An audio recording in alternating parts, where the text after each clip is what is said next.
Hello hi friends, welcome back our channel. Naga Chaitanya, Sai Pallavi వీరిద్దరు కాంబినేషన్లో ఈరోజు తండేల్ అనే మూవీ రిలీజ్ అయితే జరిగింది. ఉత్తరాంధ్రకు సంబంధించి మత్స్యకారులకు సంబంధించిన ఒక రియల్ స్టోరీని ఈ తండేల్ అనే సినిమాకి కింద తీయడం జరిగింది. సో సాయి పల్లవి గారి యాక్టింగ్ గురించి మనం అయితే చెప్పక్కర్లేదు, ఆవిడ చాలా బాగా యాక్ట్ చేశారు. నాగ చైతన్యకి అయితే ఇది బెస్ట్ పర్ఫార్మెన్స్ అని చెప్పొచ్చు. ఆయన ఆ మత్స్యకారులకు సంబంధించిన ఆ ఆ గ్రామాల్లో గానీ, ఆ చేపలు వేటాడే విధానం గానీ, ఆ భాష గానీ చాలా బాగా మాట్లాడాడు ఆయన. అలాగే సినిమాలో ఉన్న ప్రతి ఒక్కరు కూడా వారి వారి క్యారెక్టర్ పరంగా మంచిగానే యాక్ట్ చేశారు. మనకి సినిమా ఇంటర్వెల్ గానీ, లేపోతే ఈ స్టోరీ ఆల్రెడీ ఆ చుట్టుపక్కల తెలిసిన విలేజెస్ గానీ, లేపోతే ఈ స్టోరీ అంటే ఈ చేపలు వేటాడి అక్కడికెళ్ళింది గుజరాత్ నుంచి కరాచీ, పాకిస్తాన్‌కి వెళ్ళి అక్కడ అరెస్ట్ చేయడం. సో ఇది తర్వాత వారు ఏ రకంగా వచ్చింది, గవర్నమెంట్ ఏ రకంగా తీసుకొచ్చారు. ఈ స్టోరీ తెలిసిన మనకి కొంచెం ఆల్రెడీ ప్రిడిక్ట్ చేసేయొచ్చు. ఆల్రెడీ ఈ స్టోరీ మనకు తెలుసు కదా అన్న అభిప్రాయం వస్తుంది. తెలియని వాళ్ళకైతే ఈ సినిమా చాలా ఎగ్జైట్‌మెంట్‌గా చాలా బాగుంటుంది. ప్రతి ఒక్కరు కూడా ఈ సినిమాలో యాక్ట్ చేసిన ప్రతి ఒక్కరు కూడా యాక్ట్ చేశారు. చాలా బాగా యాక్ట్ చేశారు.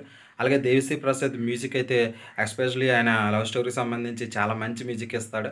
సో ఈ సినిమాలో కూడా చాలా బీట్స్ గానీ, లేకపోతే బ్యాక్‌గ్రౌండ్ గానీ మంచి బాగా అయితే దేవిశ్రీ ప్రసాద్ మనకు అందించాడు. చందు మొండేటి ఈయన కార్తికేయ 2 ఈ సినిమాలు తీశాడు. సో ఇది కూడా ఒక రియలిస్టిక్‌గా మత్స్యకారులకు సంబంధించి వారి వాళ్ళు వేటాడే విధానం ఏ విధంగా ఉంటుంది. సో ఇది చాలా అంటే బాగా ఆయన ప్రజెంట్ చేయడం, స్క్రీన్ ప్రజెంటేషన్ కూడా చాలా అంటే చాలా బాగుంది. ఎక్కడ మనకి అంటే సీజీలో చేసినట్టు అయితే అనిపించదు. ఇది చాలా సముద్రం మీద జరిగే స్టోరీ కాబట్టి ఆయన చాలా బాగా తీశాడు. సముద్రం మీద రియలిస్టిక్‌గా అనిపిస్తది. సో చందు మొండేటి కూడా మంచి సినిమా తీశాడు. ఖచ్చితంగా ఇది చాలా అందరికీ నచ్చుతుంది. అన్ని రకాల ఆడియన్స్‌కి నచ్చుతుంది. సో ఎగ్జైట్‌మెంట్ గానీ, లేదంటే లవ్ స్టోరీ గానీ, ప్రతి పాయింట్ అనేది ఈయన టచ్ చేసి ఈ సినిమాని ప్రాణం పెట్టి తీశాడనిపించింది. సినిమా అయితే చాలా బాగుంటుంది. అన్ని క్యారెక్టర్లు బాగుంటాయి. సినిమా ఎక్కడ మీకు బోర్ అనేది ఉండదు. సినిమా చూస్తున్నంత సేపు ఒక ఎగ్జైట్‌మెంట్ మీరు ఖచ్చితంగా లోనవుతారు. సినిమా ప్రతి ఫ్రేము, ప్రతి సాంగు కూడా సినిమాలో కూడా చాలా అంటే చాలా బాగుంటాయి. సినిమా మీకు ఎక్కడ బోర్ అనేది ఉండదు. మీరు ఖచ్చితంగా ఒక మంచి స్టోరీని చూడాలైతే ఖచ్చితంగా ఈ సినిమాని అయితే మీరు వాచ్ చేసేయండి.